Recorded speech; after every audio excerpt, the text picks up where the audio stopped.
आकाशवाणी गोरखपुर से प्रादेशिक समाचार।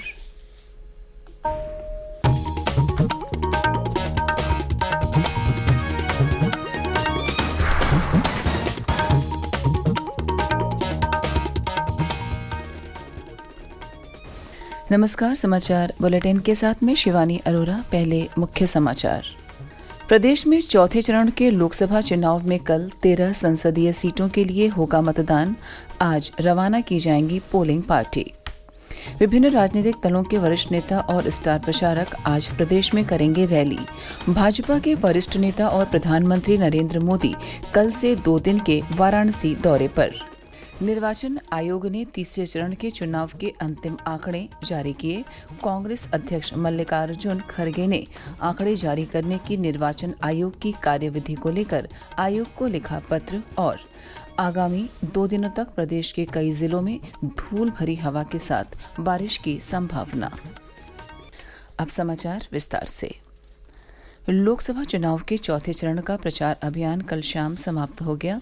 इस चरण में प्रदेश की शाहजहांपुर, खीरी, धौरहरा, सीतापुर, हरदोई, मिश्रिख, उन्नाव, फर्रुखाबाद, इटावा, कन्नौज, कानपुर, अकबरपुर और बहराइच संसदीय सीटों पर कल मतदान होगा। चुनाव प्रचार के आखिरी दिन भाजपा के वरिष्ठ नेता और मुख्यमंत्री योगी आदित्यनाथ ने कन्नौज, कानपुर और उन्नाव में जनसभाओं को संबोधित किया। सपा मुखिया और पूर्व मुख्यमंत्री अखिलेश यादव ने कल कन्नौज जिले में डोर टू डोर प्रचार कर अपने लिए वोट मांगा। वहीं बहुजन समाज पार्टी प्रमुख मायावती ने कल श्रावस्ती में जनसभा को संबोधित किया। उन्होंने लोगों से अपील की कि वह केंद्र सरकार द्वारा बांटे जा रहे मुफ्त राशन को लेकर भारतीय जनता पार्टी के बहकावे में न आए, क्योंकि यह राशन लोगों के कर से दिया जाता है। रायबरेली जिले में भाजपा नेता और उप मुख्यमंत्री ब्रजेश पाठक ने भी कल प्रबुद्ध वर्ग सम्मेलन को संबोधित किया। कांग्रेस के वरिष्ठ नेता और हरियाणा सरकार के पूर्व मंत्री कैप्टन अजय सिंह यादव ने रायबरेली में चुनाव प्रचार किया। उन्होंने जातीय जनगणना की वकालत करते हुए राहुल गांधी को जिताने की अपील की। रायबरेली में 5वें चरण में 20 मई को चुनाव होगा। उधर छठे चरण के चुनाव में शामिल जौनपुर लोकसभा सीट के बदलापुर में भाजपा के वरिष्ठ नेता और उत्तराखंड के मुख्यमंत्री पुष्कर सिंह धामी ने जनसभा को संबोधित किया। उन्होंने कहा कि मोदी सरकार में सबका साथ सबका विकास के कदमों पर देश और प्रदेश का विकास किया गया है। इस बीच चौथे चरण के चुनाव के लिए आज शाम पोलिंग पार्टी रवाना हो जाएंगी। शाहजहांपुर जिले में जिला निर्वाचन अधिकारी ने कल पोलिंग पार्टी के रवानगी स्थल का निरीक्षण किया और आवश्यक दिशा निर्देश दिए। हमारे संवाददाता ने बताया कि वर्ष 2019 के लोकसभा चुनाव में भाजपा ने चौथे चरण वाली सभी 13 सीटों पर जीत हासिल की थी। भाजपा ने इन 13 सीटों में से 9 सीटों पर 10 से 32% वोट शेयर के बड़े अंतर से जीत हासिल की थी। प्रदेश में लोकसभा चुनाव के लिए विभिन्न दलों के स्टार प्रचारक और वरिष्ठ नेता आज चुनाव प्रचार करेंगे। वरिष्ठ भाजपा नेता और केंद्रीय गृह मंत्री अमित शाह आज रायबरेली में रैली को संबोधित करेंगे। इस सीट से कांग्रेस के पूर्व अध्यक्ष राहुल गांधी चुनाव लड़ रहे हैं। कांग्रेस के वरिष्ठ नेता और पूर्व मुख्यमंत्री भूपेश बघेल भी रायबरेली संसदीय सीट में चुनाव प्रचार करेंगे। भाजपा नेता और केंद्रीय गृह मंत्री आज प्रतापगढ़ जिले में भी एक रैली को संबोधित करेंगे। भाजपा के वरिष्ठ नेता और मुख्यमंत्री योगी आदित्यनाथ सीतापुर, बहराइच और अमेठी में चुनावी जनसभाओं को संबोधित करेंगे। सपा मुखिया अखिलेश यादव और कांग्रेस के पूर्व अध्यक्ष राहुल गांधी संयुक्त रूप से बाराबंकी में इंडिया गठबंधन के प्रत्याशी के पक्ष में रैली को संबोधित करेंगे। सपा मुखिया लखनऊ के मोहनलालगंज संसदीय सीट के लिए भी चुनाव प्रचार करेंगे। प्रदेश कांग्रेस के चुनाव प्रभारी अविनाश पांडे फैजाबाद और अंबेडकर नगर जिलों में पार्टी पदाधिकारियों के साथ बैठक करेंगे। इस बीच भारतीय जनता पार्टी के वरिष्ठ नेता और प्रधानमंत्री नरेंद्र मोदी कल वाराणसी आएंगे। वह कल शाम 5 किलोमीटर लंबे रोड शो में शामिल होंगे, जिसके जरिए काशी में लघु भारत की तस्वीर दिखाने का प्रयास होगा। परसों दर्शन पूजन के बाद वह कलेक्ट्रेट सभागार में नामांकन करेंगे। उनके दौरे और रोड शो को देखते हुए सुरक्षा के कड़े प्रबंध किए जा रहे हैं। केंद्रीय गृह मंत्री और वरिष्ठ भाजपा नेता अमित शाह के साथ वरिष्ठ भाजपा नेता और मुख्यमंत्री योगी आदित्यनाथ ने कल शाम वाराणसी पहुंचकर प्रधानमंत्री के कार्यक्रम की तैयारियों की समीक्षा की। दोनों वरिष्ठ नेता दशाश्वमेध घाट पर विश्व विख्यात मां गंगा की आरती में शामिल हुए। उनके साथ प्रदेश भाजपा अध्यक्ष भूपेंद्र चौधरी भी मौजूद रहे। उन्होंने भाजपा की तरफ से आयोजित ड्रोन शो भी देखा, जिसमें सरकार के विकास कार्यों को प्रदर्शित किया गया है। प्रादेशिक समाचार आप आकाशवाणी गोरखपुर से सुन रहे हैं। यह समाचार बुलेटिन हमारे YouTube channel AIR news Gorakhpur और एक्स हैंडल AIR न्यूज़_GKP पर भी उपलब्ध है। निर्वाचन आयोग ने लोकसभा चुनाव के तीसरे चरण में हुए मतदान के अंतिम आंकड़े जारी कर दिए हैं।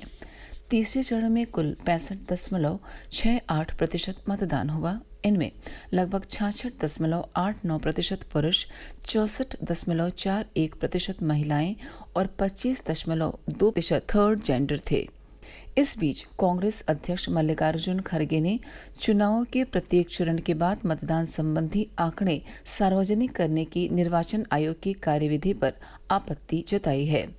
आयोग को लिखे पत्र में श्री खड़गे ने डाले गए सभी वोटों की संख्या को सार्वजनिक करने का सुझाव दिया है। हालांकि निर्वाचन आयोग मतदान संबंधी अंतिम आंकड़े जारी करने में देरी के कांग्रेस अध्यक्ष मल्लिकार्जुन खड़गे के आरोपों को पहले ही खारिज कर चुका है।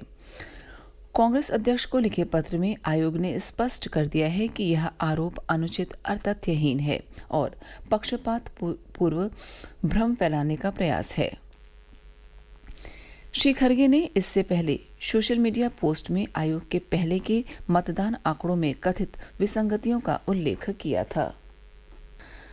लोगों को मतदान के प्रति जागरूक करने के लिए प्रदेश के विभिन्न जिलों में अलग अलग जन जागरूकता संबंधी गतिविधियों का आयोजन जारी है।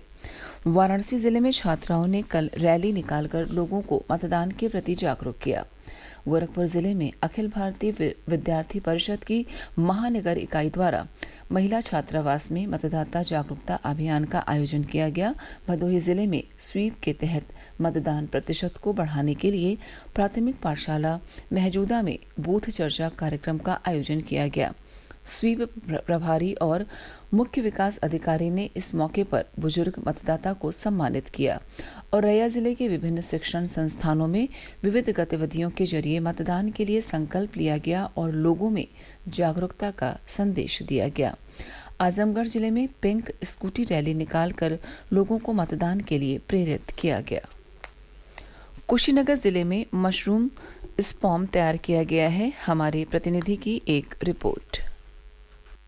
कुशीनगर जिले के कृषि विज्ञान केंद्र सरगटिया करण पट्टी में लैब में मशरूम स्पॉन यानी मशरूम का बीज तैयार करने में बड़ी सफलता हासिल की है। कृषि विज्ञान केंद्र के प्रभारी डॉक्टर अशोक राय ने बताया कि वैज्ञानिकों ने शुरुआती असफलताओं के बाद कड़ी मेहनत से ढींगरी प्रजाति के मशरूम स्पॉन बनाने में कामयाबी हासिल की है। उन्होंने बताया कि अब जिले के किसान मशरूम की खेती के लिए स्पॉन प्राप्त कर सकता है और यदि किसान चाहे तो उन्हें यहीं से प्रशिक्षण भी दिया जाएगा। विवेक पांडे, आकाशवाणी समाचार, कुशीनगर। प्रदेश में अगले 2 दिनों तक धूल भरी हवा चलने और हल्की से लेकर मध्यम वर्षा की संभावना है। कल राजधानी लखनऊ समेत कई जिलों में बारिश और बूंदाबांदी हुई। मौसम वैज्ञानिक मोहम्मद दानिश ने बताया कि पश्चिमी विक्षोभ के साथ साथ पूर्वी और पश्चिमी हवाओं के मिलन के कारण मौसम में यह बदलाव हो रहा है। आज विश्व नर्सिंग डे है। नर्सिंग विधा की आदर्श फ्लोरेंस नाइटिंगेल की याद में यह दिवस मनाया जाता है। गोरखपुर जिले के मुख्य चिकित्सा अधिकारी डॉक्टर आशुतोष कुमार दुबे ने निर्देश दिया है कि जनपद की सभी स्वास्थ्य इकाइयों में स्टाफ नर्स के सम्मान में 1 मिनट तक ताली बजाया जाए।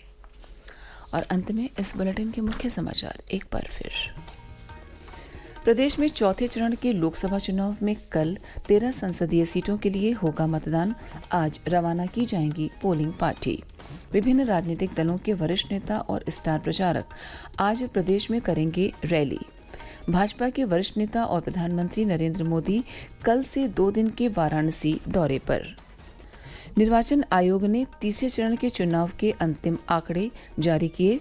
कांग्रेस अध्यक्ष मल्लिकार्जुन खड़गे ने आंकड़े जारी करने की निर्वाचन आयोग की कार्यविधि को लेकर आयोग को लिखा पत्र और आगामी 2 दिनों तक प्रदेश के कई जिलों में धूल भरी हवा के साथ बारिश की संभावना। इसी के साथ प्रादेशिक समाचार समाप्त हुए। नमस्कार।